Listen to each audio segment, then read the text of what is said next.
Ça, c'est pour vous. Ah oui, ça, merci. C'est pour moi. Ah, merci. Merci, messieurs.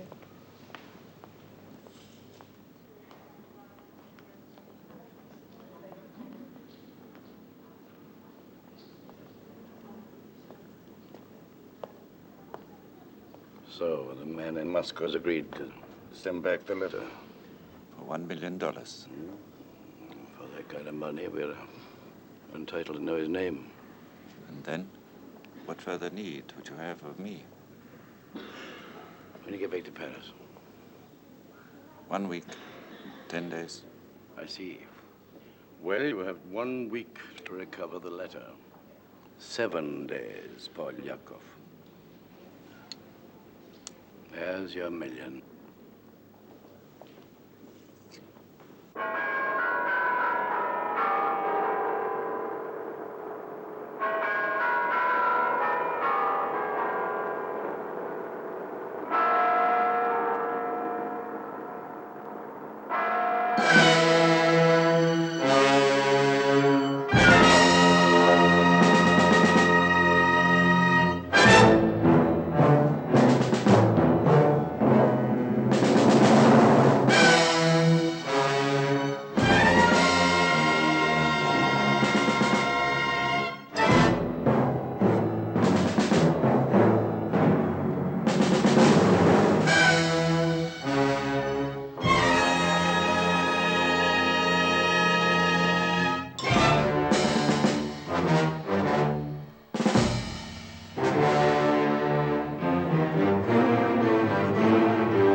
Я все время следил за ним, полковник Кознов. Через глазок. Я следил каждую I watched him all the time, Colonel Kosnov. I watched him every minute. Поляков не мог покончить с собой. Это было невозможно. Polakov could not have committed suicide. There was no way. Тогда я полагаю, что он жив. Then I must assume he's still alive. Но как они? How are they, Grotting? Хорошо. All right. The mother and sister? Нет, жена. No, Polyakov's wife.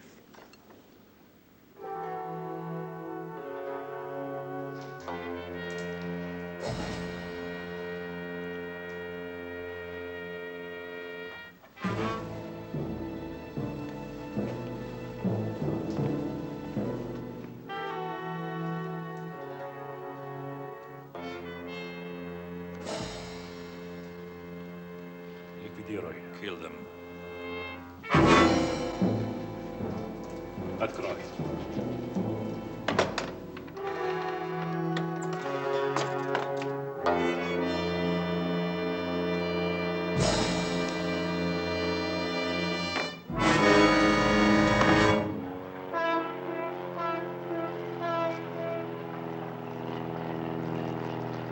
Lieutenant Commander Charles E. Rone, you are hereby informed that at 1400 hours today, October 10th, 1969, you will no longer be under the jurisdiction of the Department of the Navy. Excuse me, sir? You are further informed that as of 1400 hours today, October 10th, 1969, your commission as an officer in the Navy of the United States will be suspended, and concurrent with said suspension, all rights and benefits accruing to you in the past or due to you in the future as either an officer in the naval establishment or a member of the armed forces of the United States will forthwith and forever be revoked and canceled. Not that it makes a goddamn bit of difference to you, I suppose. But sir, I... You will no longer address me as sir. Under what authority have I been separated? I'm sure your new friends in Washington can explain. What friends? Your friends in CIA or CIC or ONI, how the hell would I know? I do know that a good many regular Army and Navy officers are damn sorry those bastard organizations ever came into existence. Why aren't you in civilian clothes? Only officers in the United States Navy are entitled to wear that uniform. Once upon a time, legend has it, some men even died for it. Dismissed, Mr. Rone. By what authority was my commission revoked? The very highest authority. We can have it back, though, but we'll give up $250,000. Maybe double, even triple that. You probably made the wisest choice. Safer back in the Navy. All right. When do I begin? Yeah. It'll give you some background on what you're in for. Tell me how you feel about them. These are antiques. Kinds of things that were used 10, 20 years ago. Someone called the Pepper Pot is dead. He failed an important mission. Washington and 10 Downing Street in an uproar. They're turning to someone called the Highwayman for help. He's being given all the money he wants and complete autonomy.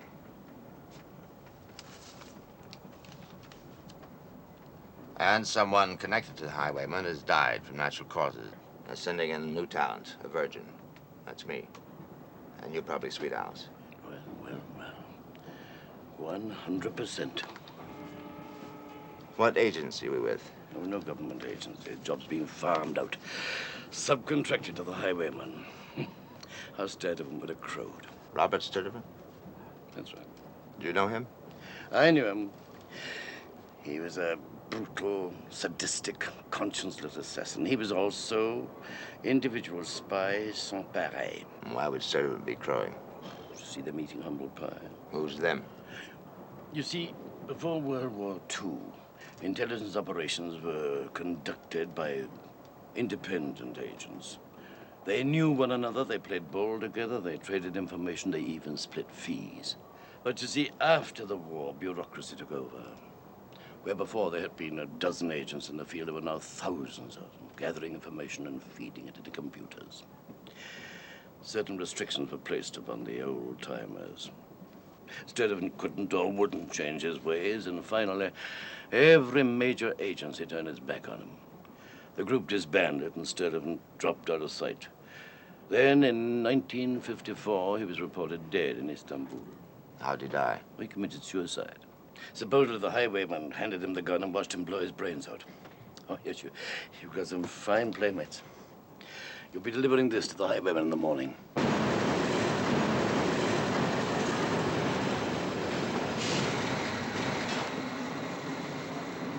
Mr. Charles Rone? Yes. Right this way, sir. The train was late. You've missed most of the service.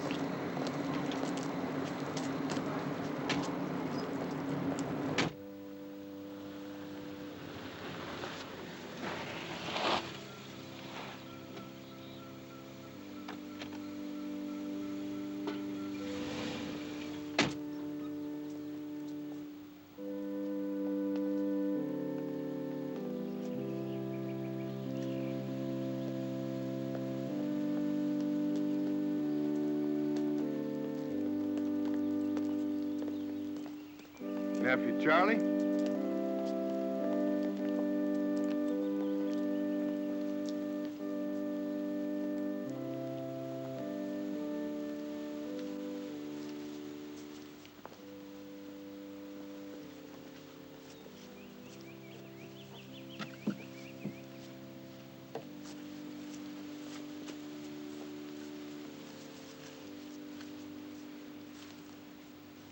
Unto Almighty God, we commend the soul of our brother.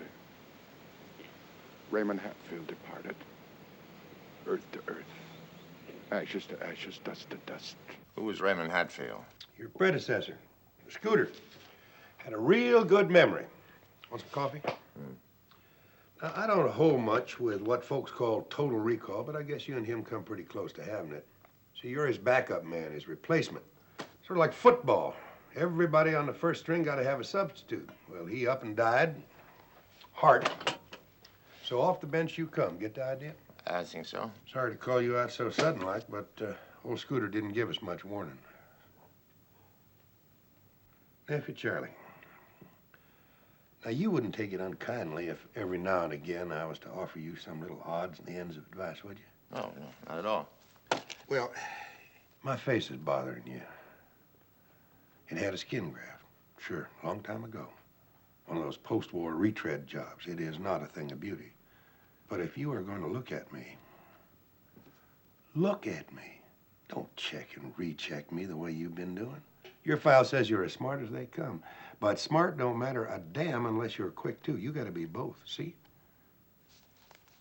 Yes. Good. Good. Nephew, you ever read through that file of yours? No. Well, I don't recommend it. It might just turn your head.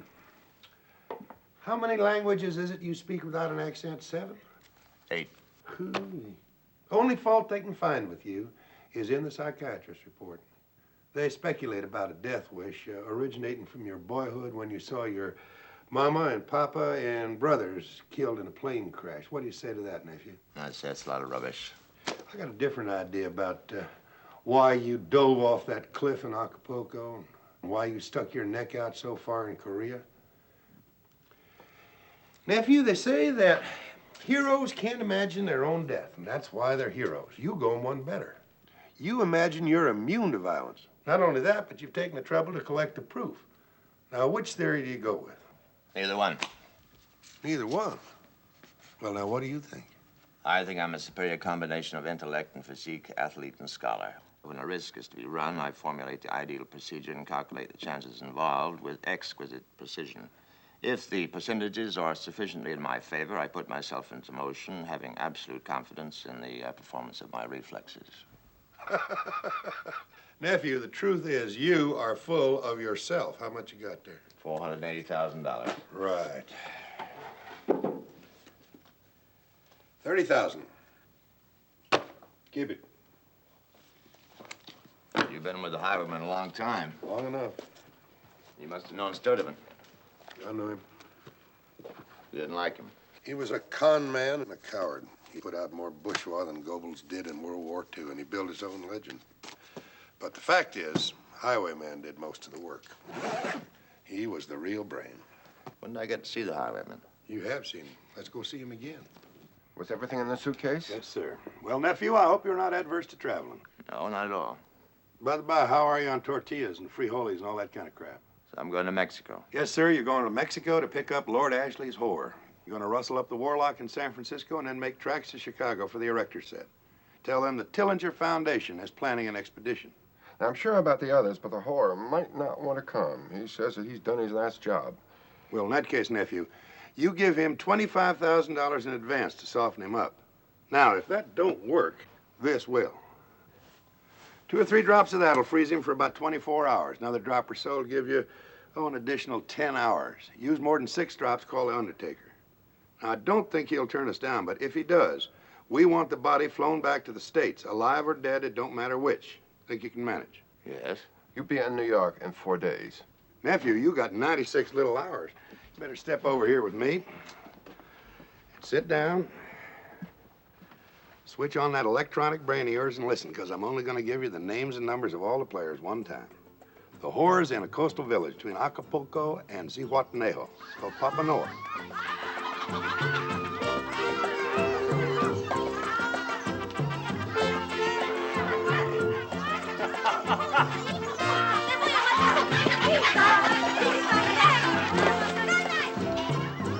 $100, the fat one takes a lot. You want? If you have so much faith in it, why don't I take it myself, Mr. Janet? Ah!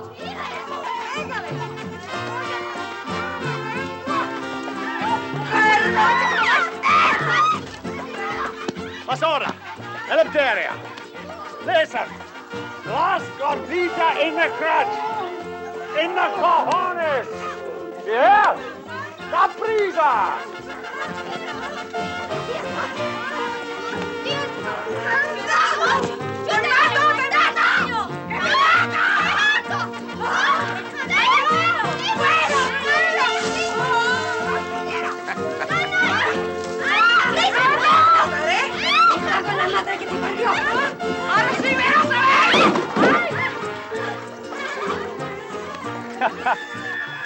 Not a bad act, that. I think I'll use it as a daily attraction. Pues, gordita, mire.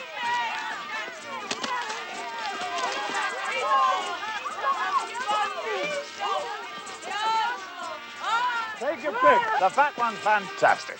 She's yours $15. You can have any of the other 2 for 10. The Tillinger Foundation is planning an expedition.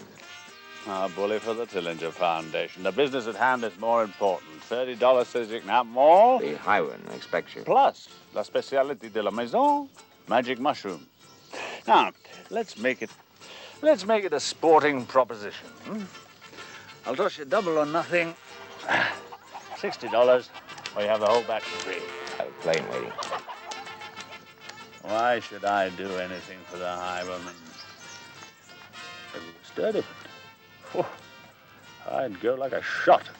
Sturdivant's dead. Oh, my God, don't say they've got you believing that whore's cry, too. Chappie, I know Sturdivant. He never would or ever could take his own life. And where is he? He's waiting, my boy. Somewhere, someplace. He's waiting like a lion in a thicket. You mark my words, Chappie. He'll come out when the time is right. He's just waiting. I've still got to take you back with me. And I don't wish to go. I have a good thing here, trading on human weakness. I think I shall remain. There's money involved, a great deal of money. $25,000 now. No, money can't budge me. The whore of yesterday is dead. Plus $100,000 on checking into the Tillinger Foundation. $125,000, yeah. It's too bad the whore of yesterday is dead. Chappie, you just witnessed a resurrection.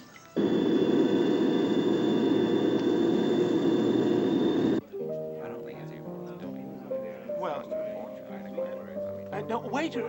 No, wait. Oh, well, just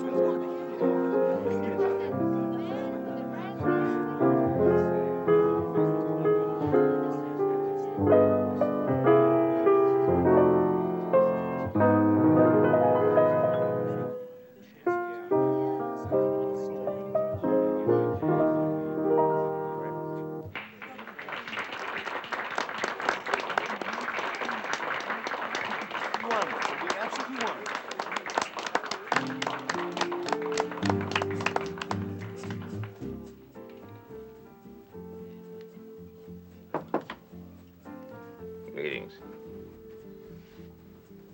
To the warlock from the Tillinger Foundation. Greetings. The highwayman wants you in New York. When? Now. Is he planning an expedition? Yes.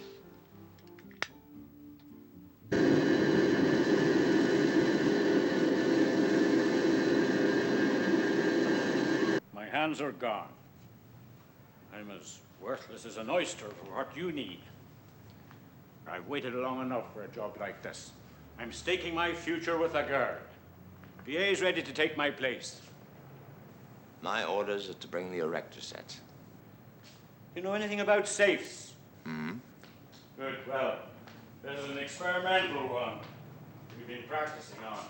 Now, choose your own combination, 6 figures, and I'll show you what a woman can do.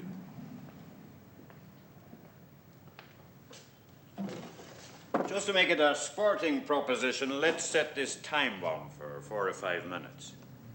Or, well, maybe that's a little bit long. Tell you what, you set it for 3.5 minutes.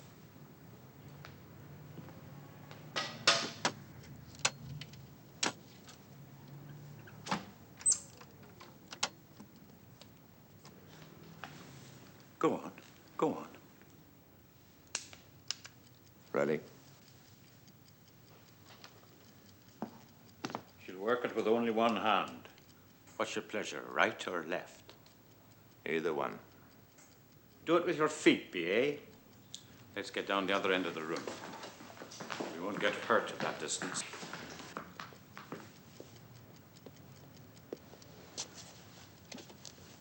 She's a wanderer, though I do say it. She can go up a building like a human fly. She can get in and out of anything that Harry Houdini himself ever could. No need to tell you the tricks I've taught her.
This appealing trial stands before a crimson curtain edged with heavy gold braid and arranged in mannered folds.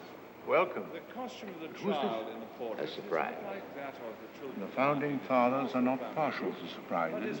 No one is. First flight down, North Wing. I'll tell Mr. Ward that you're here. Philip IV. The richness of the gown suggests Martinez Tommaso, The Virgin's on but his certainly way. she is of noble With a surprise. parentage, rather than middle class.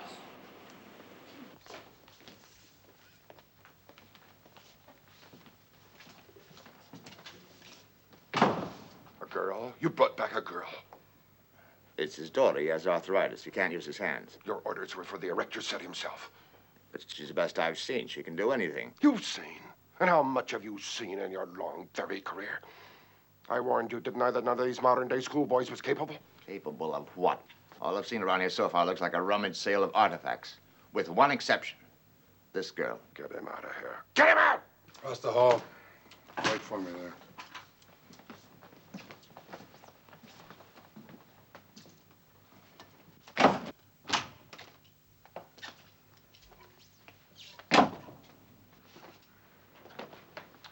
Well, nephew, you pleased with yourself?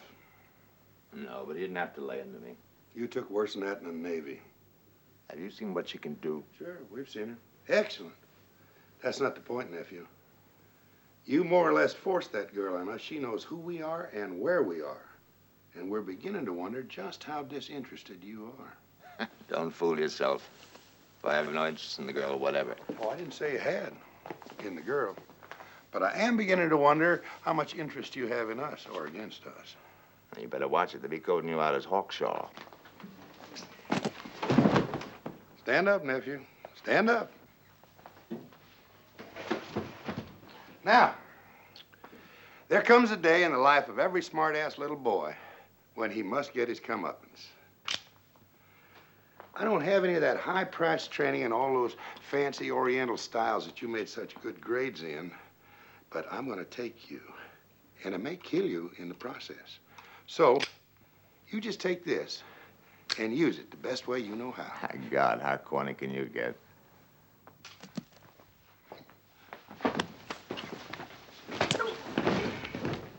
Nephew, tell me when you're ready again. And while we're waiting for the rematch, I think maybe you'd better answer some questions. Hmm? Well, you've earned the right to ask them. Something's bugging you, nephew. Let's get it right out in front. The cables, the funeral, the museum, the people involved, their absurd names. I keep asking myself, what's next to this mad tea party? Nephew, I don't know what they taught you in the classroom about intelligence and espionage. Everything I know, I learned on the street. But I can assure you of one thing. It has no size, no shape, and no rules. At the very best, it's what you least expect, so you gotta be ready for anything. You wanna be in on the fun? Shag right on downstairs and start learning your first steps. First, let your hair grow, especially the sideburns and the back of your neck. Use no oils, whatever, only water. Let the hair on your nose grow, and do the same with the fuzz on your ears. Now, your teeth. How many fillings have you? 2. Anyway, they will have to be replaced. Vaccination scars? 1. The priest will burn it off. Excellent scar. Exactly like an old shrapnel wound. Excellent. You were with the Red Army in the last days of Stalingrad. You have only 2 fillings, which were done in the field hospital after the Russian victory. Rama. Rama.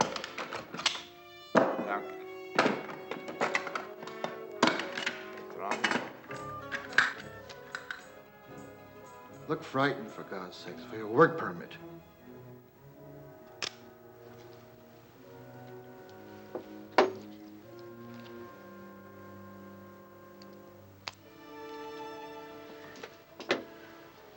Oh, your whoopee thumb. When the hand is healed sufficiently, you can slip it into place. It's full of poison. If you're captured, bite through the nail, death should be almost instantaneous. Come in.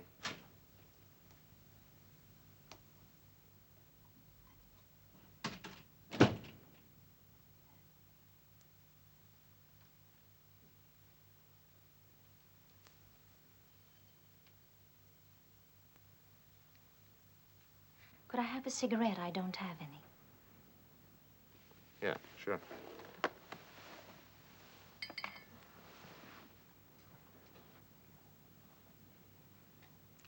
Thank you. Want a light? No, I'm going to smoke it in my room. Okay.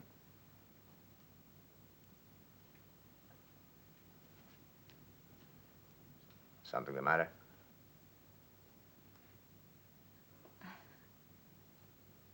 I've never been away from home.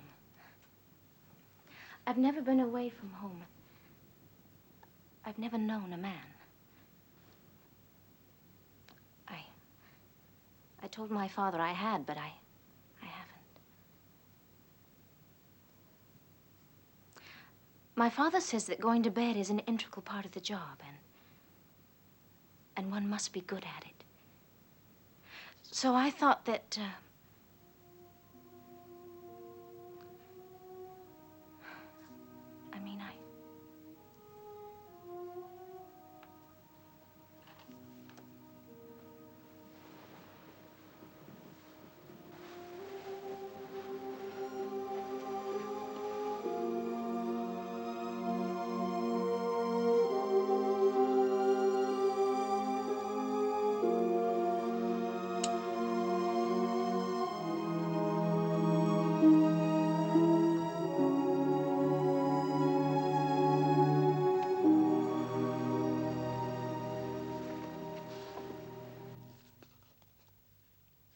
passport, birth certificate, working papers, traveling papers, ID card, plus 110 rubles, 75 kopecks. Start getting used to it.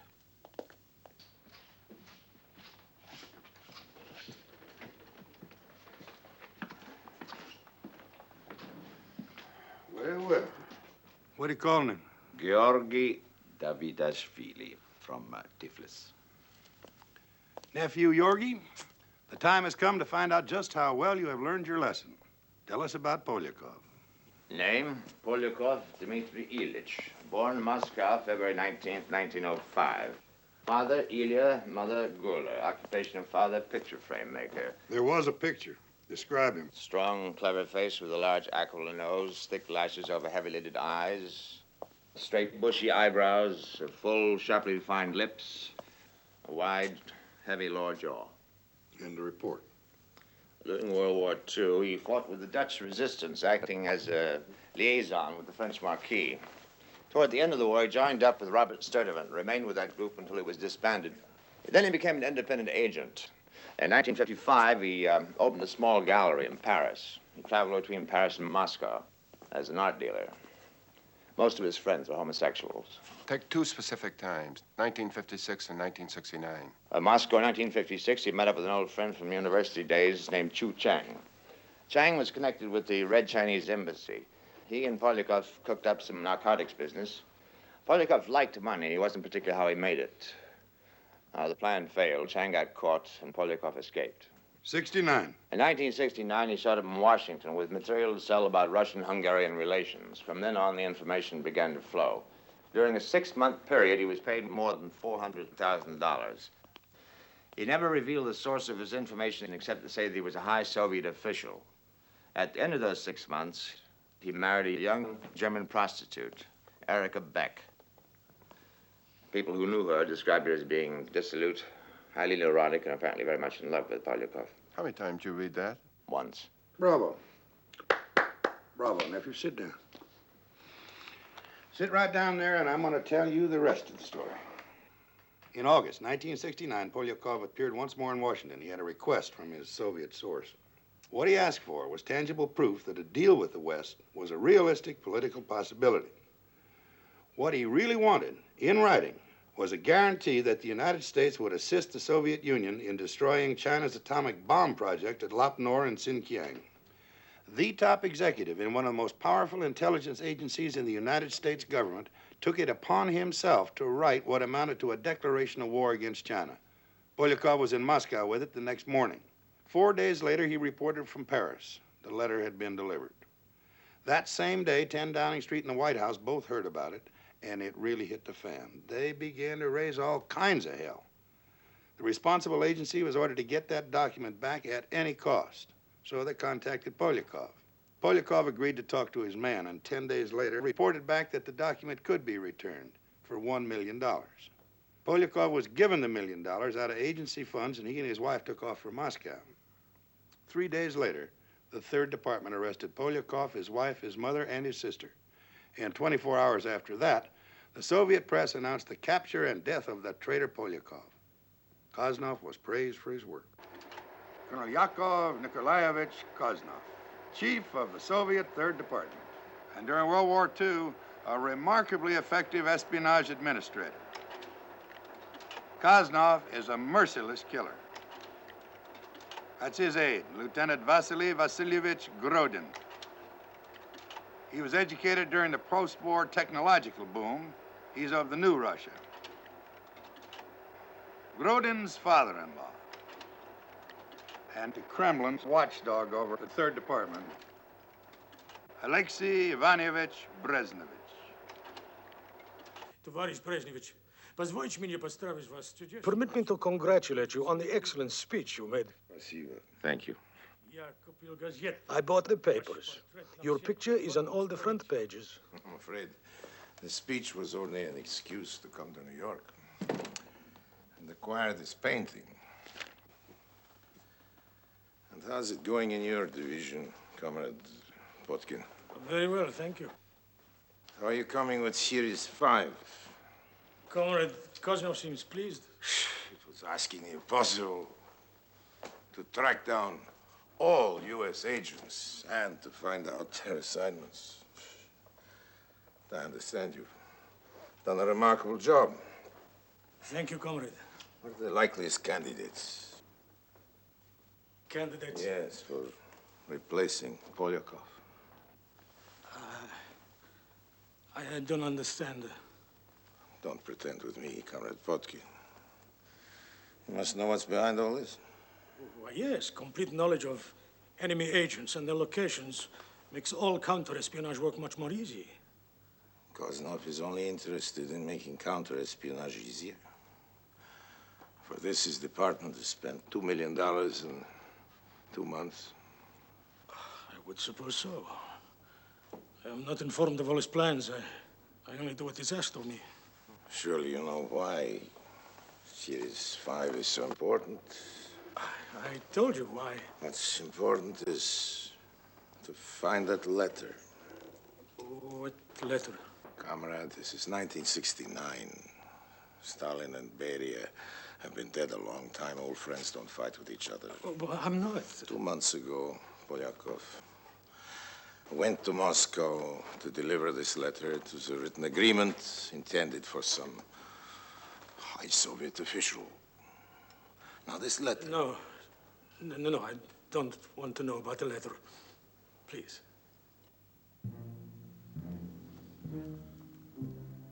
Very well. From now on, you, Comrade Potkin, will supply me with all the information that comes to your departments before passing it on to Kosnov. At least the day before. You put me in a very delicate position. I once did you a service when you were in an even more delicate position. After the Hungarian trouble. But I work for Colonel Kosnov. And who recommended you to him? Now I'm asking for repayment. Whatever you say, comrade. We've got to establish headquarters in Moscow. That means we need an apartment or a house belonging to a Russian who doesn't use it very much, like Captain Potkin. Potkin is the head of the Soviet 3rd Department's United States operation. Apparently, Captain Potkin has no exploitable vices, but we might be able to get at him through his wife and 2 daughters. That's Dasha Potkin. Age 41, her husband is 62. Helena Potkin, age 7. Sonia Potkin, 18, her father's pet.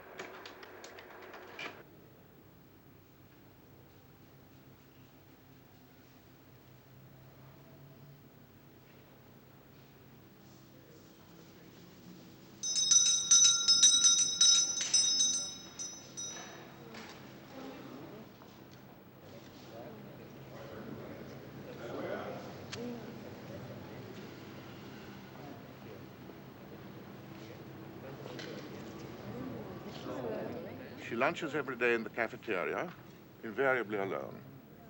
Sometimes after lunch she goes to Central Park Zoo and sketches lions for half an hour. Only lions, for God's sake. She never speaks to anybody, except a couple of the black girls in life class. They look at her sketches and she looks at theirs. Sorry, old man, it's not very much to go on. It's quite a lot.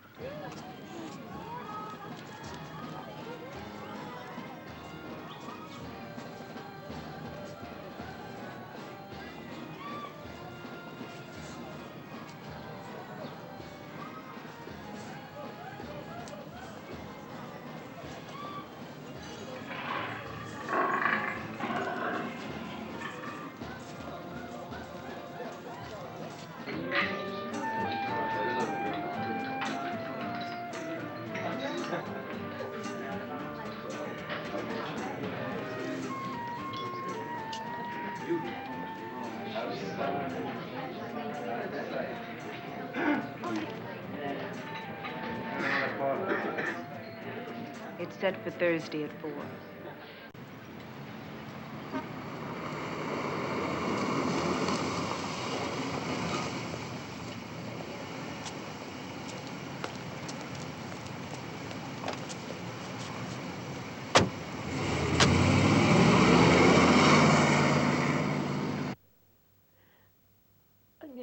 что ты сейчас меня видишь. Надеюсь, что это так. Я не знаю, где наши девочки. Но они меня уверяют, что они благополучны. Но имей в виду, они так же поймут, как и я, если ты должен будешь принять трудное решение.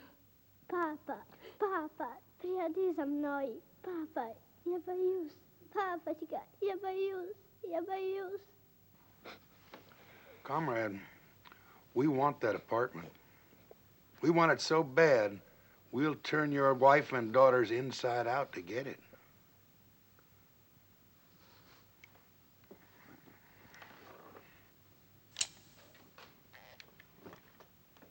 That's at the Art Institute where I met you.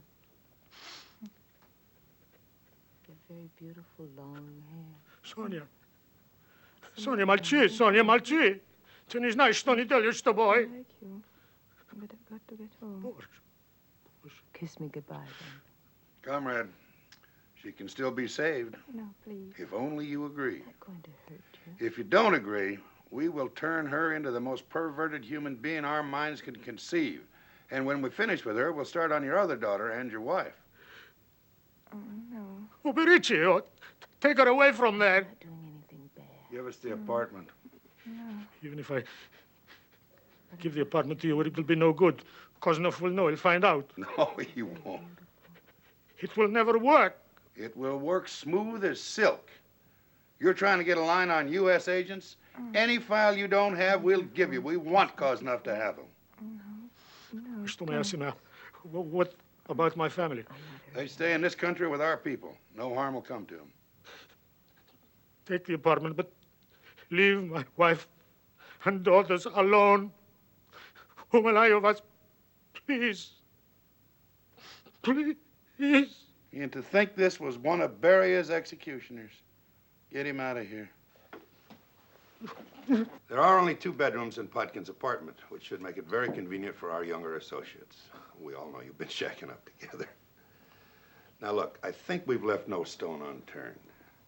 But let's not kid ourselves. If any of us is caught, there's only a remote possibility we'd be mistaken for Russians. Keep in mind that close examination takes time, and that time they use on you could let the rest of us escape.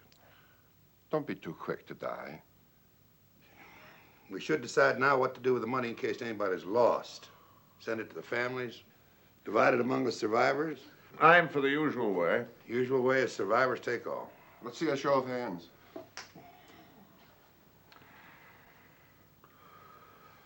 Well, we've all done our homework on Polyakov's file. Our first objective is to find his contact. Could be a hophead, a fag, a voyeur. We'll start our search in the sewers of Moscow. Horror will push hard narcotics, the warlock art, and homos. Rone, B.A., your assignments after we get to Moscow. When will we be leaving? That all depends on a snowstorm in Siberia.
Mitä tapahtuu?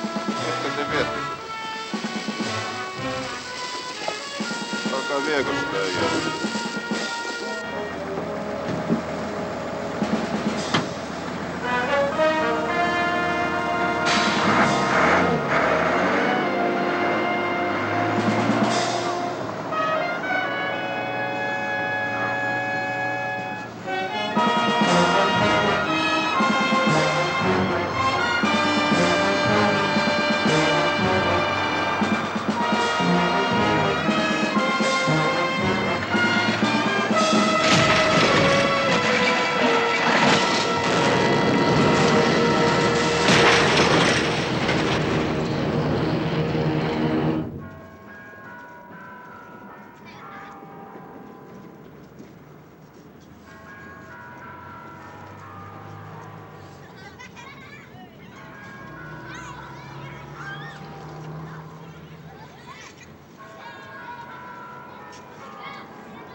accounted for. Rone, that's your room, yours and B.A.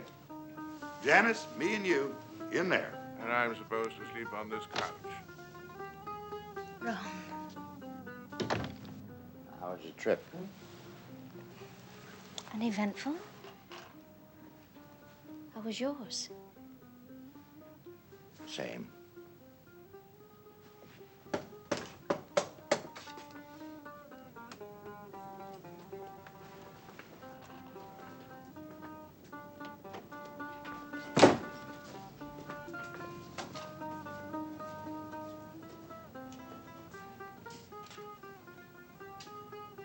Nice, comfortable place old Potkin's got here. Yes, plus lots of relatives, maybe too many. Well, all of us won't be staying here together for more than a few days. The others will have to find separate burrows in Sodom. Only time they'll show up here is to rendezvous with the Grand Mute. What's that? That's you, nephew. See, our outfit is collecting a whole lot of information, and what are we going to do with it? We can't tape it, we can't type it, we can't scratch it down with a pencil, so we're going to tell it to you. You're going to be our walking diary. Now, you just come around and sit in the big chair, and I'll tell you all about it. Now, whoever's here will put that red carpet out on the balcony. That's to signal the all clear. And this will be their guarantee that they're not talking to a stranger. We'll find some place to hide this out in the hallway. None of us be armed? Oh, no, nephew. They take a man with a gun, he ain't got a hope in hell. They go right to work on him, and that means his friends got less chance to get away. No. Now, let's get back to the Grand Mute. There'll be a separate code for each session for each person. Suppose the code's 18-3, a total of 18 on a series of 3. Now, you make a mistake, and one of them will put a bullet through your nose.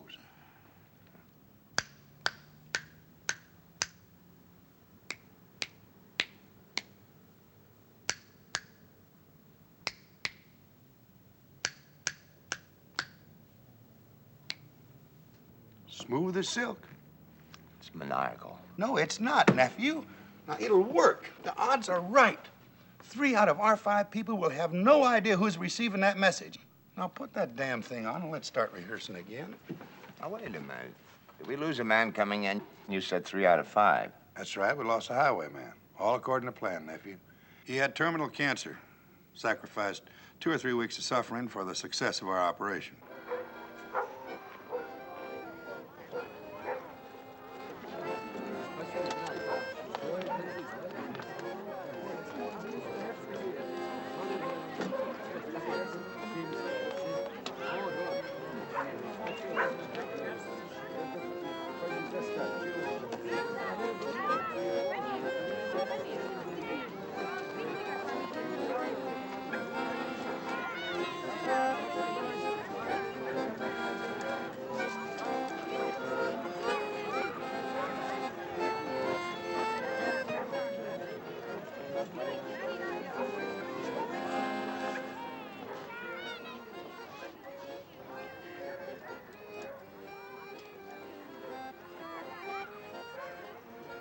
Это то, что вы ищете?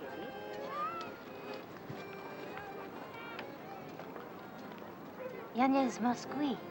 Знакомиться с дурными людьми не хотела. Мое имя Михаил. Это очень трудно. It's very difficult. They work on their own now. Ирина! Ходят по улицам. They walk the streets or give themselves in taxis. Ирина! Comfort – дело прошлого. Comfort is the thing of the past. There is no more culture. Ирина! Biscuits. Пирожные. I'm down to one girl. That thing there.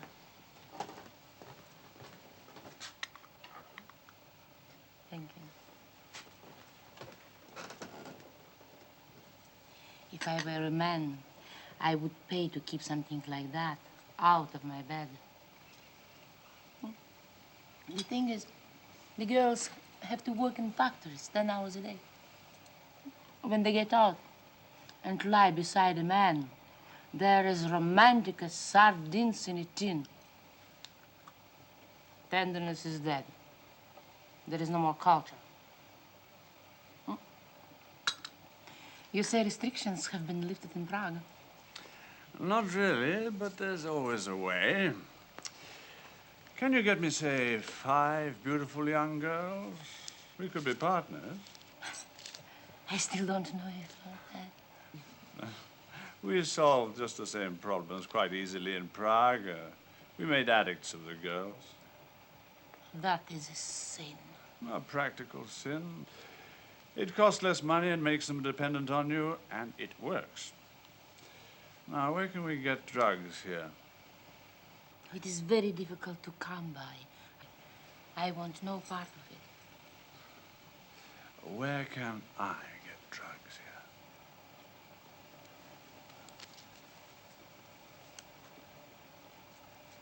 There is a Chinese. He's called the Kitai. Can you arrange for me to meet him? I will arrange it.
I know Kosnov from the old days. I'd recognize him anywhere.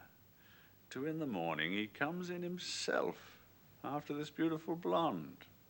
He said, Erika, come home. They know her in the cafe. She and Polyakov used to go there together. She was Polyakov's wife. They all thought that she was dead and buried until last night.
We'd go for a holiday.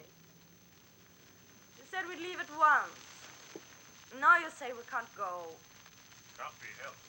It can't be helped. Aren't you in charge of your department? Aren't you the one who gives the orders? Something has come up. What? No, I can't discuss it with you. Why don't you marry me so you can tell me something?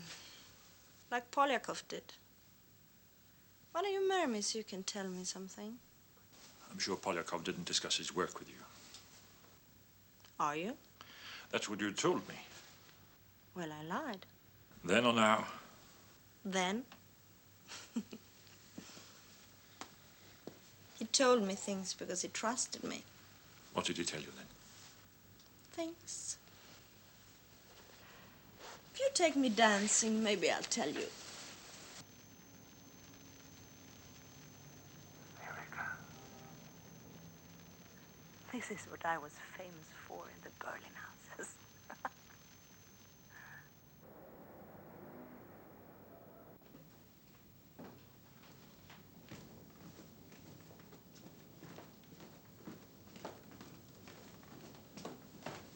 Sorry to disturb you at this time of the night, Comrade Kosnov. A van missing from Vorkuta for 5 days has been found with 2 corpses instead of 1. So? The missing driver of the van is still missing. The man found behind the wheel was about 60, foreign dental work. His companion, a man of 35, also foreign dental work. This was observed in Vorkuta where the bodies were taken. The message just came through on the telephone. Because of its unusual nature, I came at once. Polyakov's replacement. How impractical to come in by the car, I see. Perhaps that's where they chose it. Have the bodies flown here for autopsy. Assemble all files on enemy agents in those age groups.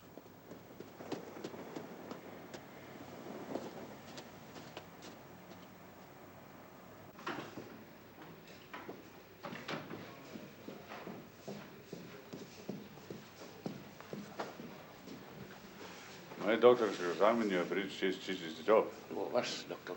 Просто Китай. Я такого не знаю. Может, почуина? По коридору третья дверь направо.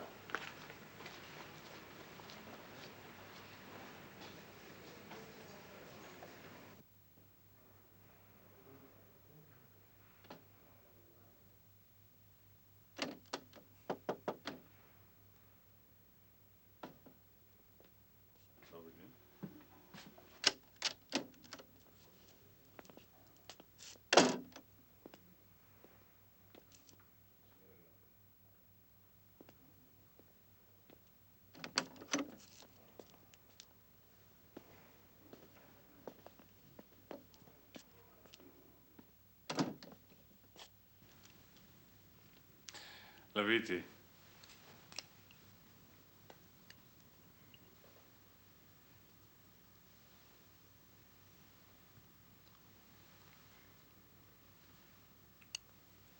Kito of you. Who are you?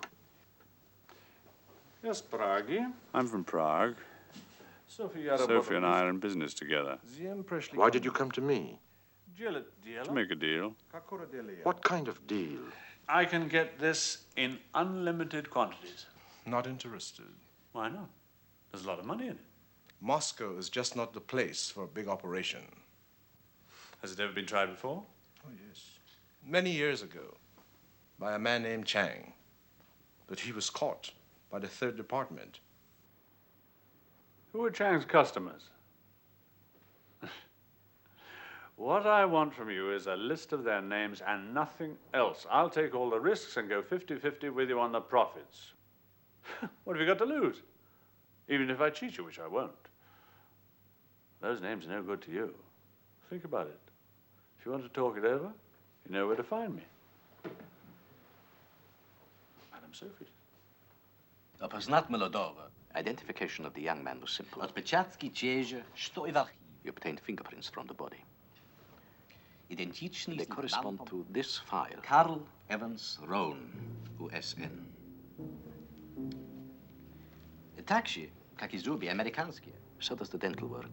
Definitely American, by the way. Однако, руки так обгорели. The hands of the man behind the wheel were too badly burned to take clear fingerprints. But dental work, also American, matches this file on someone called the Highwayman. Postmortem revealed that he was suffering from lung cancer, terminal stage.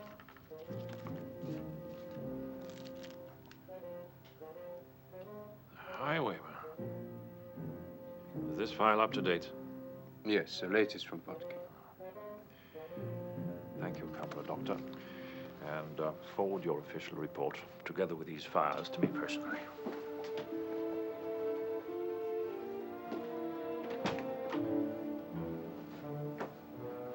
Who was this highwayman? An old-time agent. During the war, he was with Sturtevant. But why would they want to send in a dying man? To show the younger man the ropes, perhaps. Help him get his bearings. Goddamn fools. Trying to come in through Vorkuta.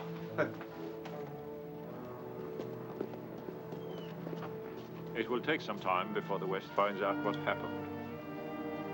Send Potkin an official commendation. And arrange for him and his family to have a holiday at Yalta. At government expense.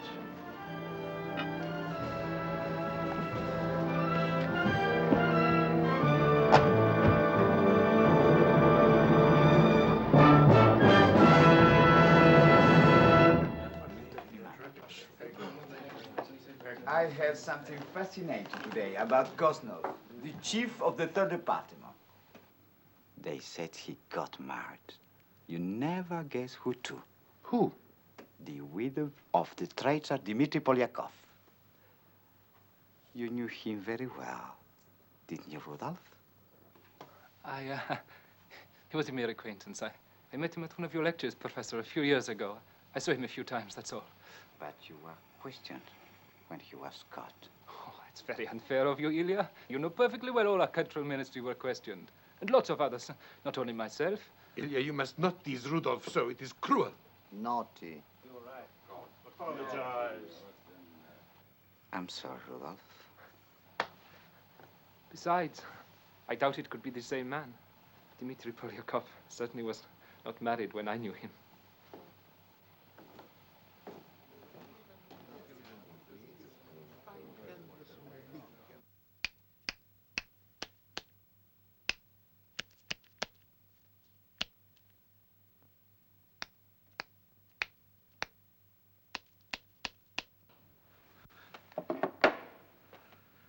Rudolph says he's in love with me. He claims that I'm the only one he's been in love with since Polakov. And talking about their affair makes him weep. He wants me to leave the professor and move in with him. I told him it wouldn't be wise to break off so suddenly, but that I would find a way soon. I'm knitting these bed socks for him. What's this, Mikhail like? He's all right. Did you ask if you could move in with him?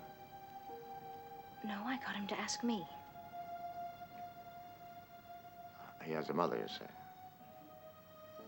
What about her? Is she happy about it? She's a nice old woman.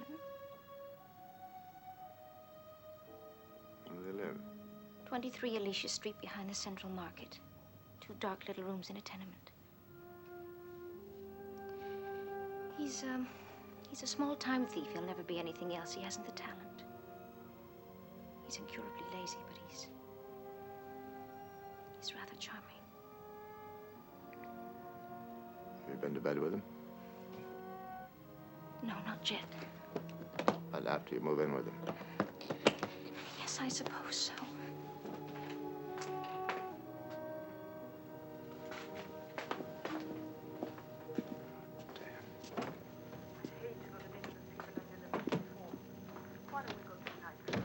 Hi, Nephew. Get your ass in here. Like Polyakov did. Polyakov took me to all the nightclubs in Paris where you murdered him. There are no places like that anymore. Yes, sir. Come on. Well, it was a generous. I cannot be seen in places like that. Buck up, nephew. Buck up. Bored. You still got the grand mute, a receiving set, and me. Why don't you take me to a nightclub? Take me. If we finish early, I'll take you to one. Russians never finish eating early. You all eat like pigs at a trough. I want no talk like that tonight. I want you to remember the story. I want you to repeat it, just as I told you. Wait. Now, listen. Besides our host, his daughter, and clothing. There will also be Grigory Sergeyevich Kazar and his wife. Grigory Sergeyevich is a high-ranking Kremlin advisor, so don't make any mistakes, please. Who's this Bretnovich that you have to come running when he calls? Breznovich. Alexei Ivanovich Breznovich. Say it. Alexei Ivanovich Brezhnovich. Satisfied? I want you to remember it. And don't drink too much, please. Who is he anyway? Member of the Central Committee. He your boss? Mm-hmm. In a way. Then I go to bed with him so you can have a promotion. The guitar is sent for me and we've done a deal. These were Chang's customers. It's an interesting list. Includes 3 military heroes, a director of a ballet, and Alexei Ivanovich Brezhnovich. God knows if, after all this time, they've still got the monkey on the back. But I'll soon find out. And you know what? Kitai offered to pay me for information about Czechoslovakia. I'd say he's in the same business as we are. To the newlyweds.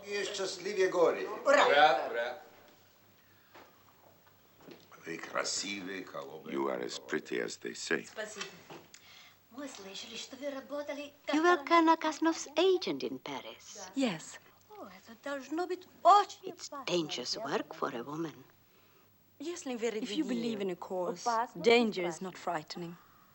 I could never be an agent. I just wouldn't have the courage, and I wouldn't have the duplicity required.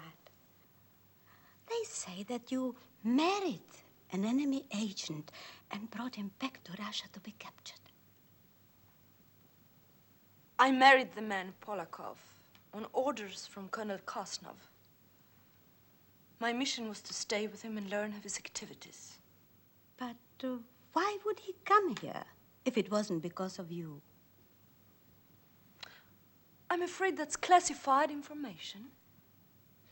I assume you're all above suspicion, Colonel. I'd like to hear your wife's answer too, if it's permissible. Our counter-espionage said Polakov would come to Moscow to make contact with a high Soviet official willing to give information to the West. No. Is it true? It turned out to be a false lead. He came to Moscow to introduce me to his mother and his sister. I'd married him in vain. Darling, next time you have your wife get married, I hope it will prove more productive. Is that true, Colonel? Is that the reason Polyakov came to Moscow in September? Yes, but he was here before and aroused my suspicions then. So when I knew he was in Moscow again, I had him picked up. Yeah. Shall we leave the gentleman? Perhaps you'd like to see some of the paintings. Yes, why not?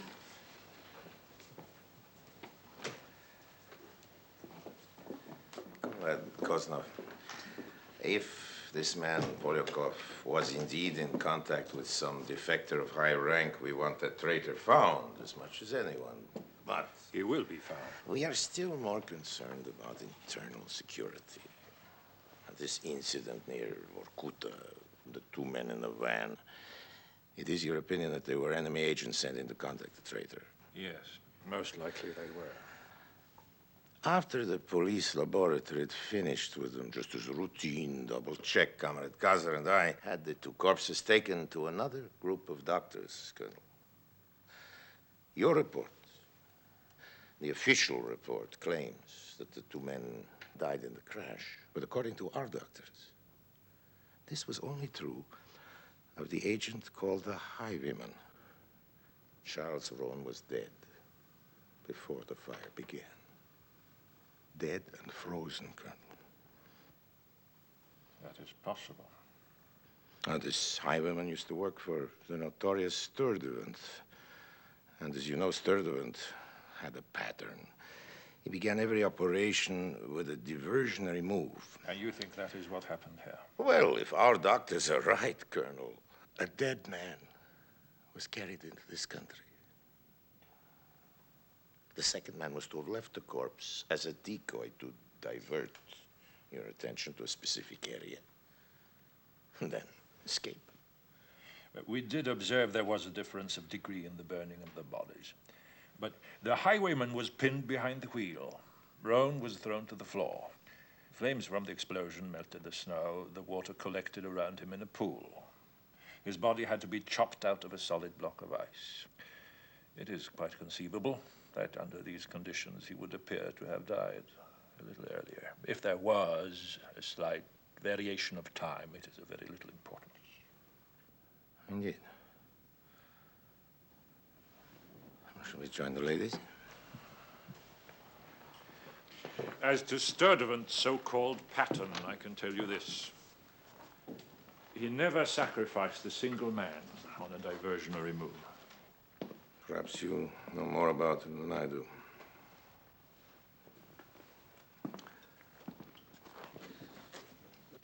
Your husband's been reminding us of a spy called Sturtevant. After the war, his men ran wild over Eastern Europe. It was almost impossible to flush them out. Still, your husband succeeded. I love to hear about spies. Do tell us about it, please. It was a long time ago. I'm not sure of the details any longer. Colonel is too modest. Imagine. All he actually knew was that 3 of Sturtevant's men were in a small Polish village, correct? I think so. He had to determine which of the 2,300 people in the village were the 3 wanted, so he rounded up the entire population.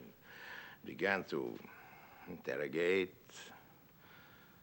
and execute each of them one by one. Then it seems that when your husband started killing the children, one of Sturtevant's men tried to make a run for it. He was caught, of course, and your husband was able to make him talk as only he can. Struck it quite rich. He was a unit leader in charge of the entire operation. Was it chemicals you used or physical persuasion, Colonel? And that fellow Polyakov, what did you use on him? Acid, wasn't it? I've heard that's like pouring molten lead down a man's throat. How long was he able to stand up under torture like that, Colonel?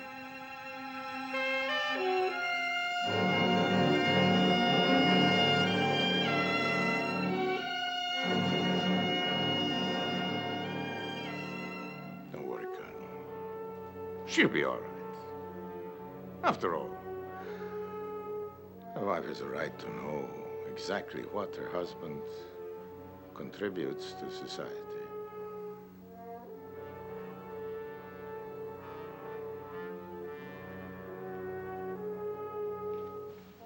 Will you please excuse me?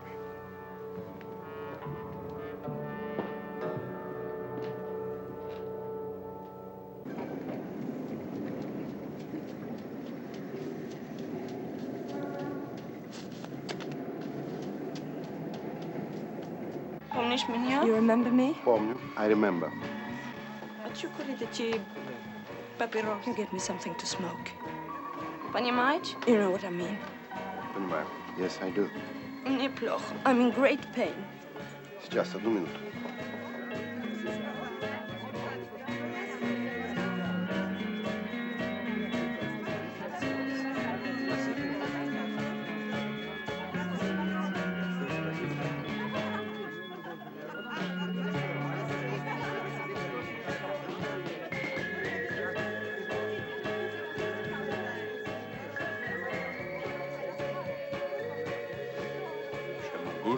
Can I be of any service? I want something strong to smoke. Понимаю. I see. И мужчину тоже. And I want a man. Настоящего мужчину. A real man. Come with me. It will be arranged.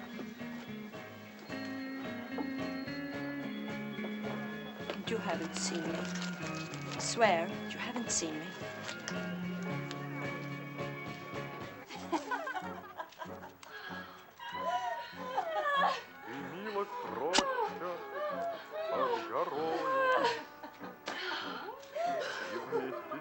Горел закат, нас оставалось только трое. Из 18 ребят, как много их друзей хороших, лежать осталось в темноте. У незнакомого поселка на безымянной высоте, у незнакомого поселка на безымянной высоте. Nravitsa, how do you like him? Mushina prostitutka. A male whore? On is Tivlitsa, from Tiflis. Ever the wood. Yorgi. His name is Yorgi. Wait till I'm ready.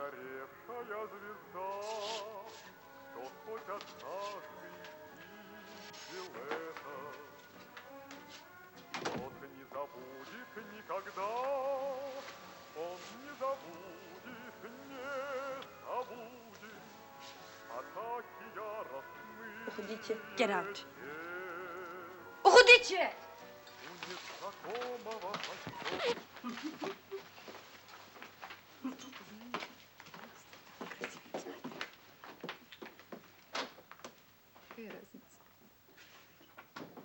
Prostitutka.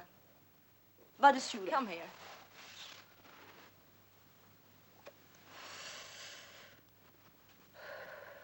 Skolku. How much? That is just 25 rubles. Saskdu. For what? No one complains. You have a bad nose. Your chin gets out too far. I don't like your ears. Then I'll go. I'll give you 15. My price is 25 in advance. And what do you charge men? Hmm? That's for others. I specialize in women. Old, fat, ugly ones, huh? All women are beautiful if you know how to look at them. Am I beautiful? You'll do. Oh, will I now? I guess your own girl is prettier than I am. She's more polite. Is she more beautiful? No. That's a good little whore. Here's your money.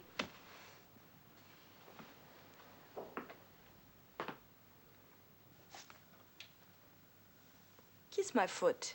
Your shoes on. Kiss my shoe.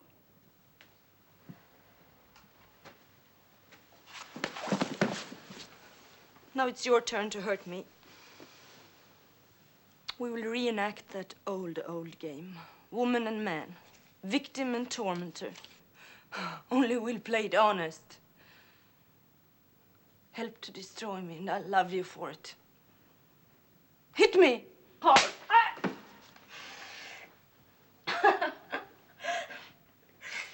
You're beginning to learn, huh? Hit me again. Kick me! Kick me!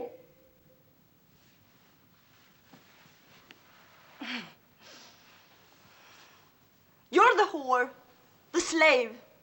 You must do as I command. Get somebody else.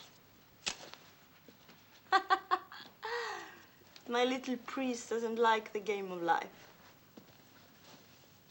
Okay, we'll find something else to do. Come here.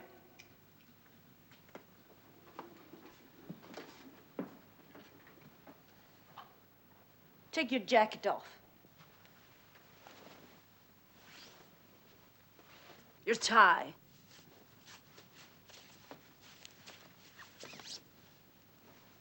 Your shirt.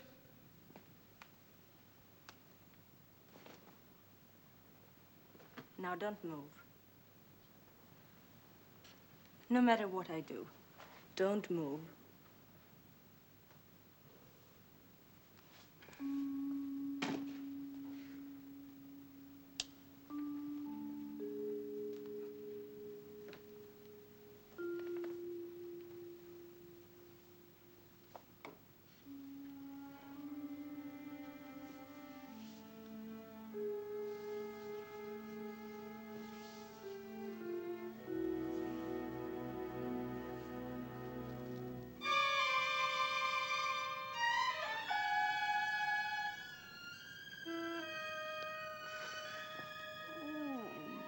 Poor lover.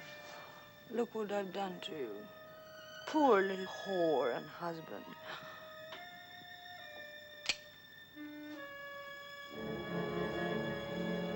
Kill me. Kill me. or I'll kill you. So help me God, I will.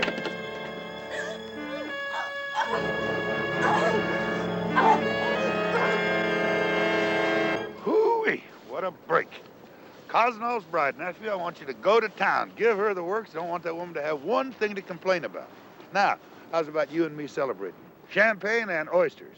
Plenty of oysters.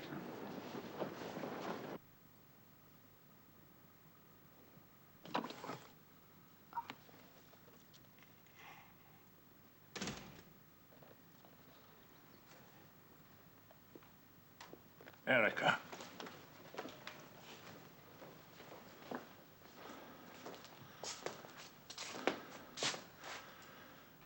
Where have you been? I've been looking for you everywhere. My men are still searching for you. Where were you? Tell me. Smoking hashish. In one of those places that doesn't exist. Smell.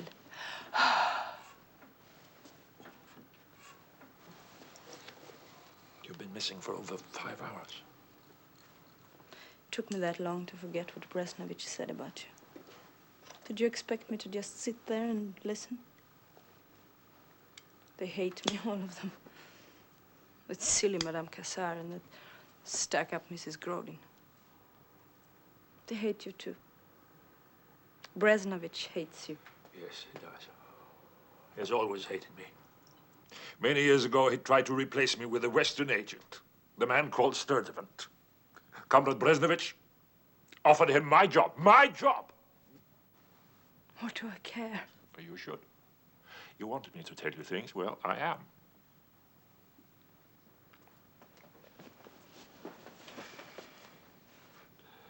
Sturdivant and I were friendly during the war, very friendly. Even afterwards, during the Cold War, we played along with each other. I allowed his group to operate in my area, and he did the same for me. But such an arrangement called for a measure of trust on both our parts. And you betrayed him. I had no choice. Bresnovich was after my scalp. I had to do something spectacular. Sturdivant swore to kill me. He died before he could carry out his threat. I nearly went out of my mind last night. Come on. Come. Let me hold you in my arms.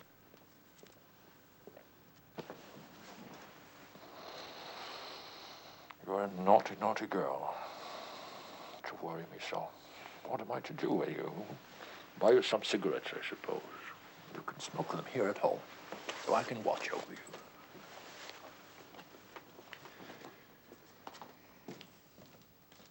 You know, when he first met Polakov, Rudolph was working for a department in the Cultural Ministry. He was responsible for the cataloguing of art treasures stolen by the Germans from France and Italy.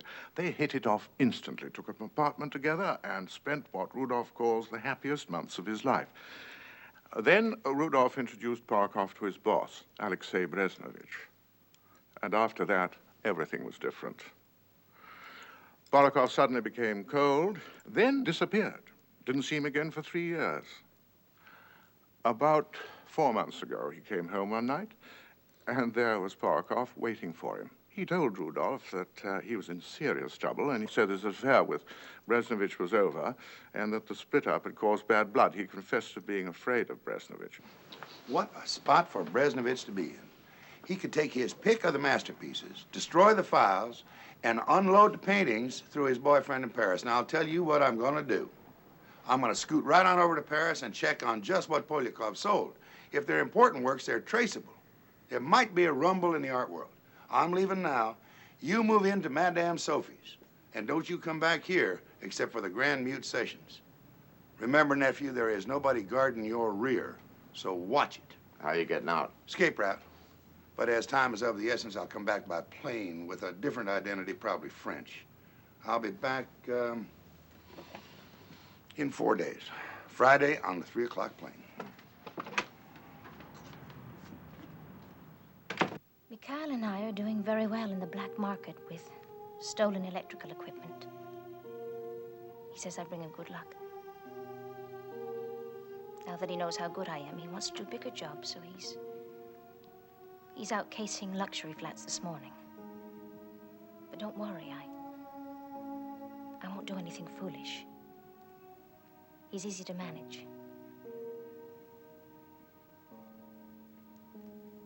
I hear that Rone has become a prostitute. That makes two of us. I wish I were home with my father. I want to go home.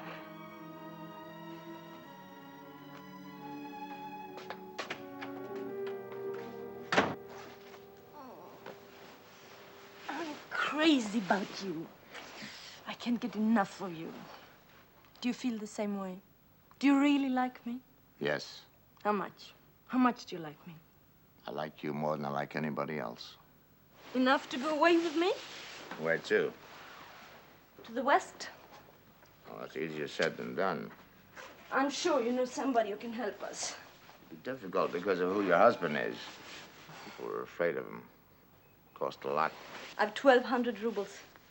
Not enough. Not nearly enough. No more lovemaking for love's sake with you every day. I'll have to take on more customers. No! I don't mind. I'll just close my eyes and pretend they're you. No. It's not just a matter of getting out. I'll need enough to tide us over till I get started at something. Once we're out, everything will be fine. How's that? There will be money waiting for us. How much? Enough for the rest of our lives. How is it you have so much money? My first husband was rich. It's all in a bank in Tangier. Georgi will lead the most wonderful life two people ever had. Does Kosnov know about the money? Of course not. Imagine telling that swine. He's your husband. I married him because as his wife, I could go with him on trips. Once I would have accompanied him to the West and disappeared. But now it's you. Why not keep to your plan and go with your husband to the West, and I'll join you? It might take months. I can't stand him anymore. If you felt the same way as I do, but you're other women, you'd hate him touching me. Oh, it's late. It's almost 1. I have to meet him at his mother's. We're putting her in a train. Listen, my mother-in-law is going away for a month. We could use her apartment. Even better, you could stay there. You'll receive customers there? Of course not. That's the whole point. How can we get money to go to the West? I'll fix it somehow. I'll have my husband buy me expensive things we can sell on the black market. A sable coat or jewelry. I don't know. Here. Here's the address. St. Nicholas Square, number 4, 2nd floor to the left. Key will be under the mat. You'll move in tonight, and I'll come to you tomorrow. I'll wake you up. If you're not asleep, pretend to be.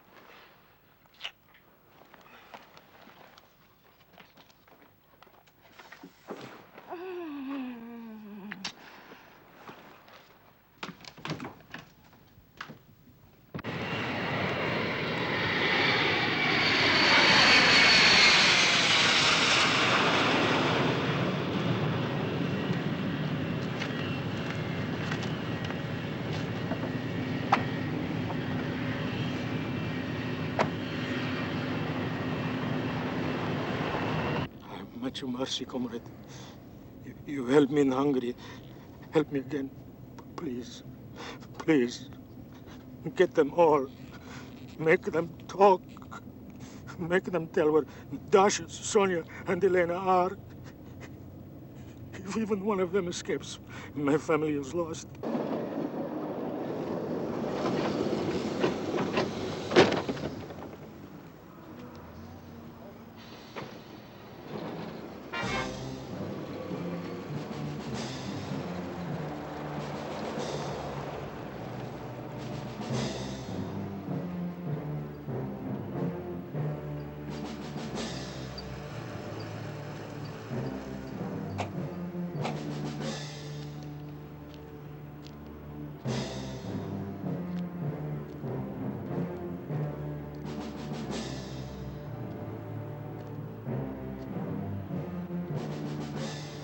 Aganku. Gane kuro.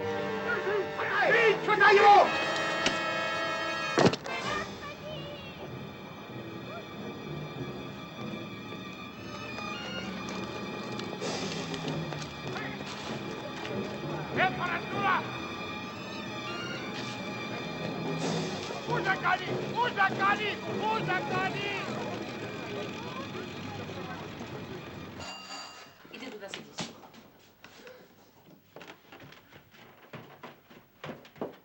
Кто там?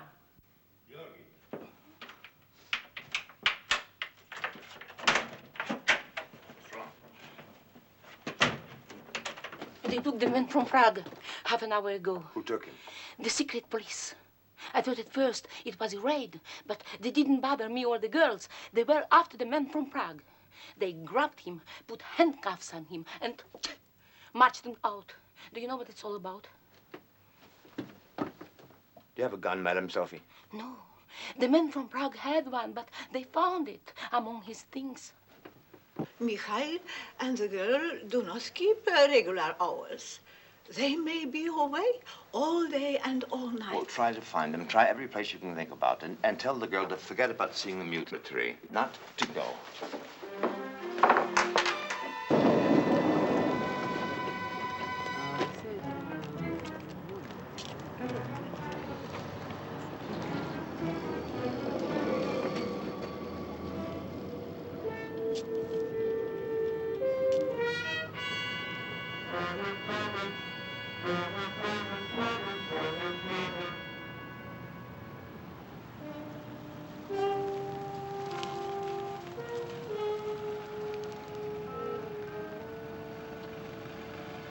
Жди меня здесь.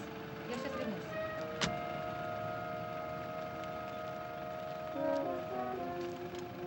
В чем дело? У вас тут масло.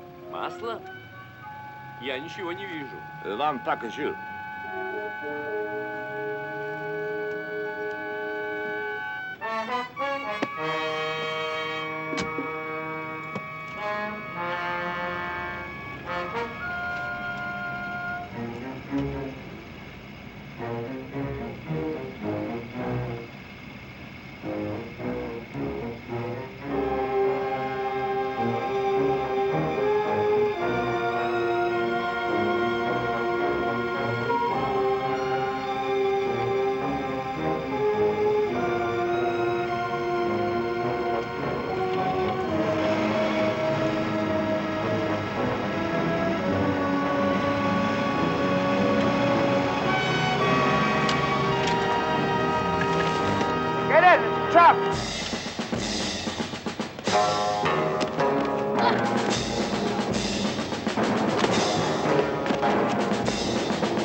Мой доктор сказал мне быстро часа. Я 20 минут опоздал. О, вас, доктор? Доктор Китай. Я такого не знаю. Мы сейчас это путаем. По коридору третья дверь налево.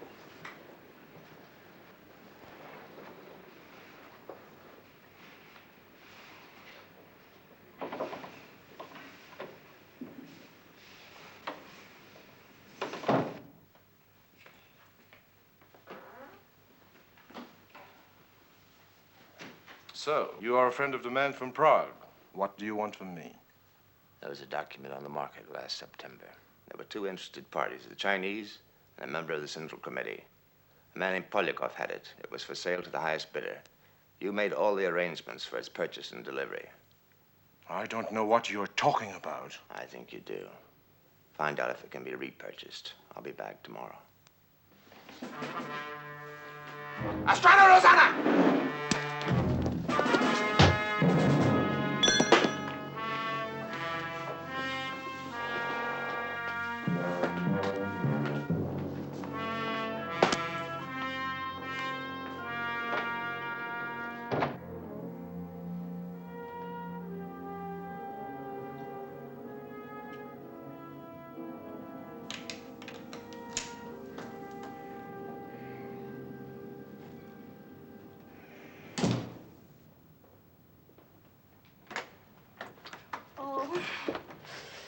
asleep. You were supposed to be so I could waken you. Oh, you're here. Darling, you're here. Listen, You're here. Erika, Mm. I'm onto something, a way to get us out. Last night, I met a man, an old friend of mine. He told me there was an important raid yesterday. Some Western agents were captured. One woman and 2 or 3 men. Yes. You'll pay for information about them. Undress me. Okay, you'll pay 20,000 rubles. It's our big break. We can get out. Your husband will tell you about it, won't he? You can get him to tell you. Yes, darling, I'll ask him tonight, but be good to me. Please. He wants to know right away. Afterwards, I want to kiss you all over. Okay. Inch by beautiful inch. Okay, he must know in case they're being tortured. Stop it, Georgie. You're torturing me. Erika, Damn you. Okay. Tell me about it again. some Western agents were caught by Kosnov's men in a raid yesterday afternoon. Are any of them still alive? If so, where's Kosnov got them? Yesterday afternoon? Impossible. Why? Because I was with Kosnov all day yesterday. We had lunch with his mother, and then we put her on the train to Yalta. We had drinks and dinner with the Khazars, and we went straight home and to bed. I dreamed about you. Kosnov must have thought it was him I wanted, but I woke up and I pushed him away. There now.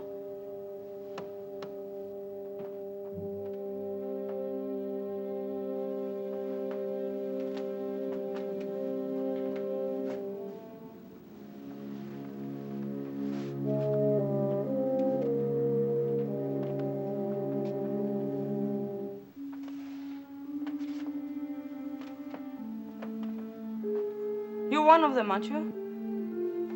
What? You're one of the men they're looking for. One of the men they didn't find yesterday. I don't know what you're talking about.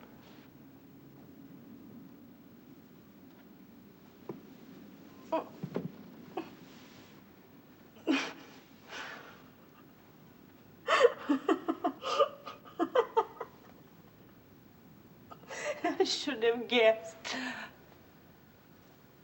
Perhaps I did. I think I knew all along. I just didn't want to accept it. I had to trust someone once in my adult life. I'm sorry. My own dear, sweet, honest, truthful whore, Georgie. I still love you. Doesn't stop me from despising you. If it had been up to me, I'd have told you, but there were others. That's the world you live in.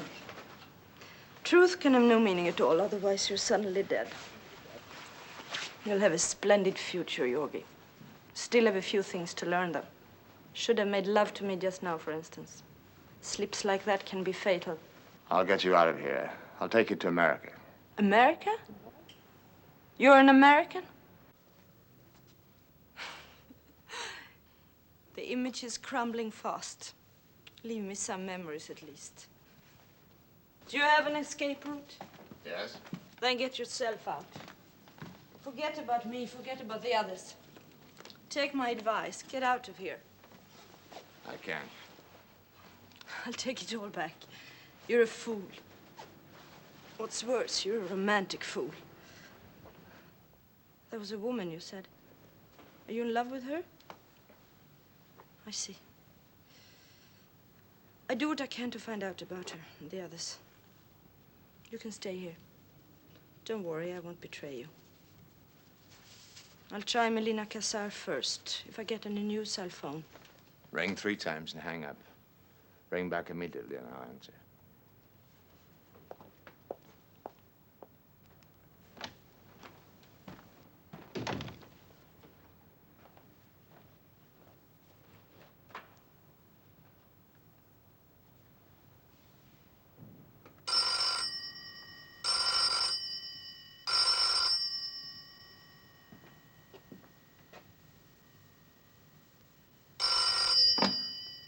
Da? 2 of the men are dead. 3rd one is being held for questioning. Say the girl took poison. She was dying. She's probably dead. Do you wish to see me, or have I served my purpose? I'll get you out. That's what you want. I want you. Shall I come? Yes. Be here at 6:30. 6:30. We'll be later. Please tell Comrade Brezhnev this is Polyakov's replacement. I know who stole our treasures from the USSR. I know who supplied top-level secrets to the West. I know who the document was intended for, where it is, and whose name is on it. Yeah. I've written 4 letters, naming names and giving dates. 2 have been mailed to Washington. In a matter of hours, the other 2 will be in the hands of the Central Committee. Are they recoverable? Under certain circumstances. Are you selling? Trading. What? Your raid yesterday. Any survivors? 1 man. Who? Board? Have them brought to your house. I'll call back in half an hour.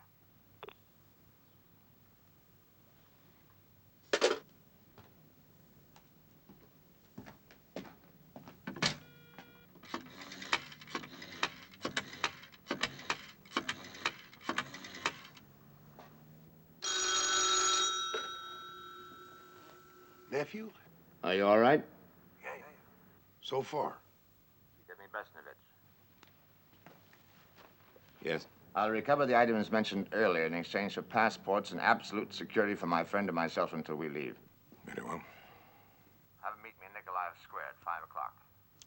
And the 2 items that are here? I'll either send them to you or destroy them. Destroy them. No interest in reading what I already know. I'll also destroy the 2 in the West when I get back. Tell me one thing. Where is the Kremlin letter? In Peking.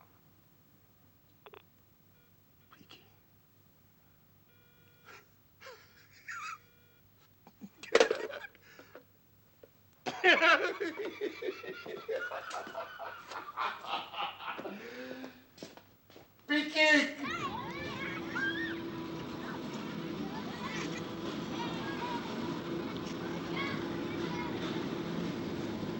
Nice work, nephew. Getting me sprung.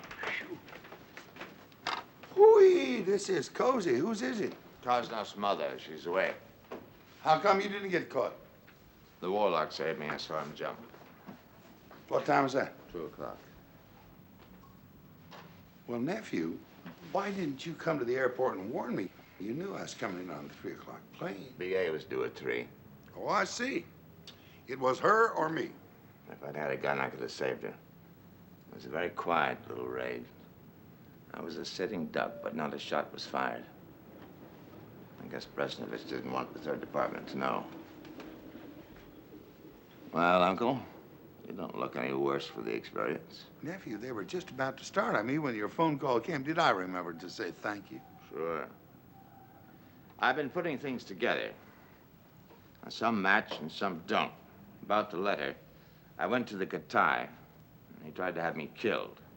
I figure Peking's got the letter and is going to use it to blow the lid off Holy Russia. That's amazing, nephew. I gotta hand it to you.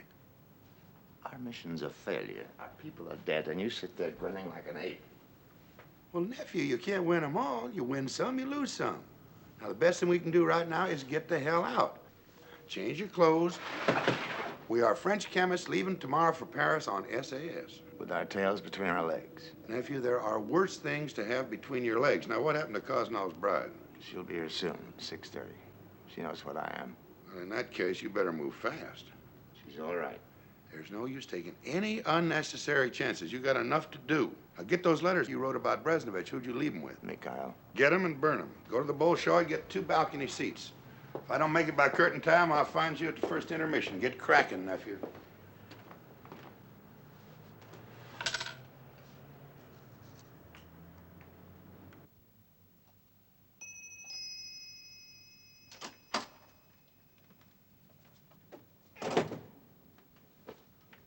Yogi?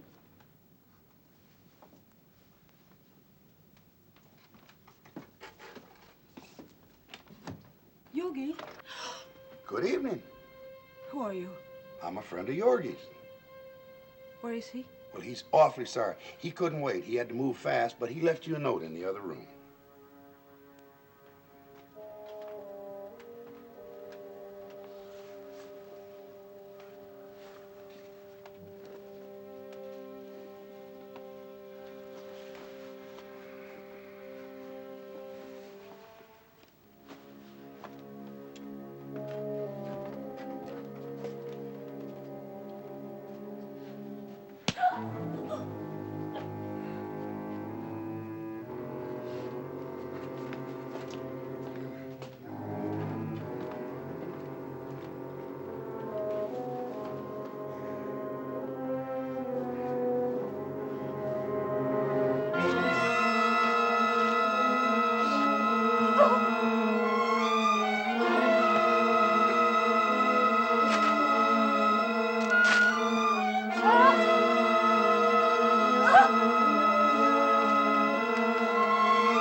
My wife came here. Do you remember her?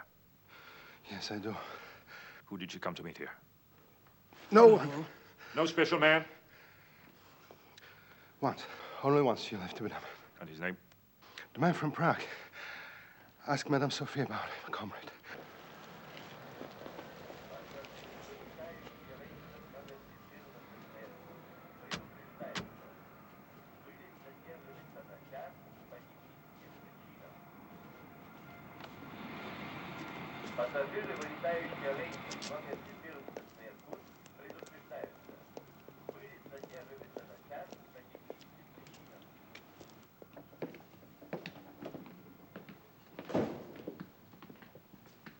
Hey, I'm gonna have me a real good wash-up. Your turn next. Up there, nephew.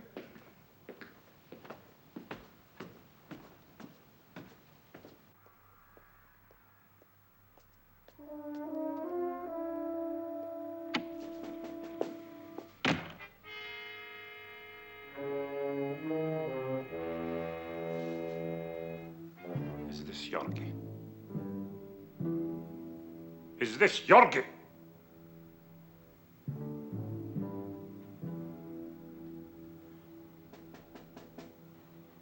Take your coat off, Yorgi.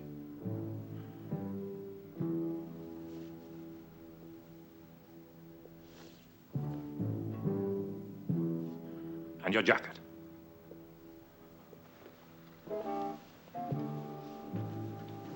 Put on the other one. Let us see how it fits.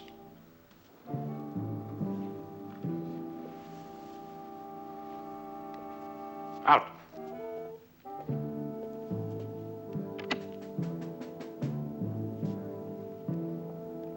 Better than the other.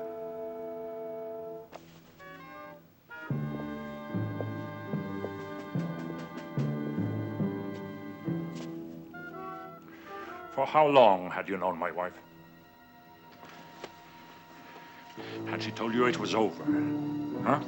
Had she taunted you? Did she force you to grovel? By little, I'll mangle your body until it looks like hers did. All right, Colonel. That will be all of that. Who are you? I'm a fan of yours. A very old fan. Boris.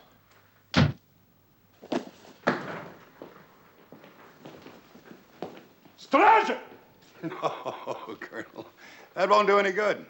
They have all been sent home. Brezhnovich is behind this. No matter. It's my idea. All mine. I seem to know you. Oh, yes. You know me. The last time our paths crossed was 20 years ago. It's taken me all that time to catch up with you. You're a very hard man to see, Colonel. I had to go to great lengths. So you killed her? Colonel, you're so calm, so logical, so reasonable. I had to catch you off balance. Took some doing, but it was worth it. You and I have a lot of old corpses to dig up and talk about. Vedder, for example. Marcel Mara. Gustav Zeif. It's a long, long list, Colonel, old friend. Halloran, the British agent you interviewed, I believe it was 2 weeks with him. Da Silva, Gottlieb, Korda, Julian, and finally Polyakov. I know everything you did to every one of them. What you put each one of them through. And if it is possible for one man to make retribution for the torment of so many, it will happen now. That, I believe, is how you started with Korda. Remember Zeif, Colonel? Remember his scream? You seem to like to hear a man scream. Well, Colonel, old friend, I have a little something for you. No, it isn't.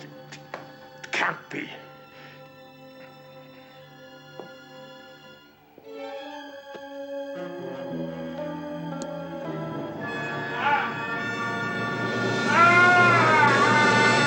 Come on, man. Nephew, hurry up. Got a plane to catch. You know, I still can't get over it. First time across, and you come up with all the right answers. Damn smart of you figuring out that chink angle. Though it is a sorry shame to lose 4 good agents on a wild goose chase. Still, it does make us that much the richer. Over $500,000 richer, to be exact. How can you talk about money? Well, that's what we came into it for, which reminds me, nephew, don't tell me all of that money's gonna rot in some African bank. $2 million. Well, ain't there any way at all we can get our hands on it? Not now, there isn't. Well, you ought to have told me. Before you killed Erika? That's right, nephew. Would it have made any difference? I don't rightly know, but it surely would have given me pause. All that money. I know how you like money, but mainly you came into this to get Kosnov. Nephew, didn't anybody ever teach you that revenge is sweet? Especially sweet to Sturdivant. You're Sturdivant. Nephew, you're delirious. Janice said he was only waiting like a lion in a thicket. Well, of all the wild ones. Something else I heard about him is also true. He's a brutal, sadistic, conscienceless assassin. Nephew, come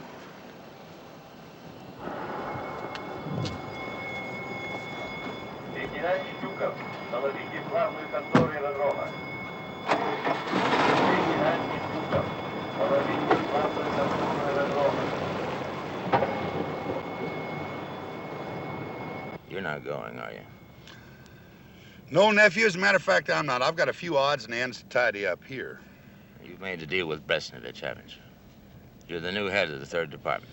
Nephew, if that was true, I wouldn't want anybody on the other side to know it. You wouldn't be leaving. Yes, I would. I'm your insurance policy. You'll keep Bresnovich in line by reminding him what I know about him. One word from you and I'll tell the world. You need me to keep your Russian job. Nephew, that is mighty smart of you. You've crowded me right into a corner. Yes, sir, you have short-haired me. You have short-haired me real good. Nephew Yorgi, you are a downright scoundrel. Am I to tell Sweet Alice the Kremlin letters in Peking? He already knows it, nephew. That's why I went to Paris. All that about checking on missing masterpieces, it's a lot of bushwalk. I couldn't come clean. You'd all have wanted to pile out, and I have that unfinished business to tend to. Nephew, come on. I got you a little going away present.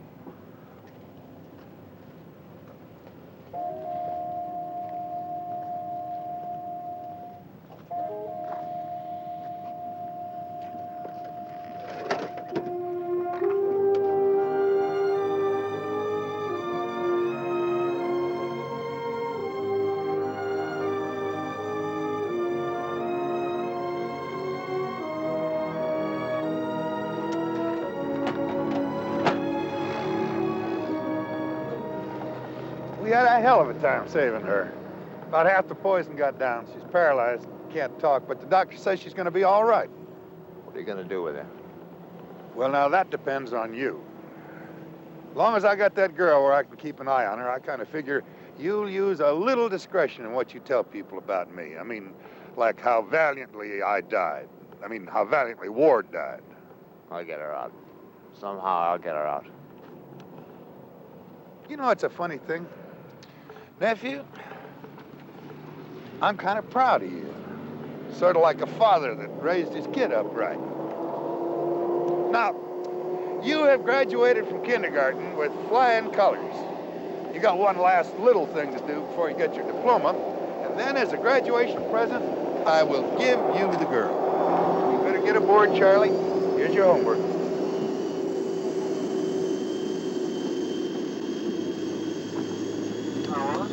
Maximum altitude is at 9,000 feet, about 12,000 meters. Kindly fasten your seatbelts now, and we wish you a pleasant flight.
Thank you.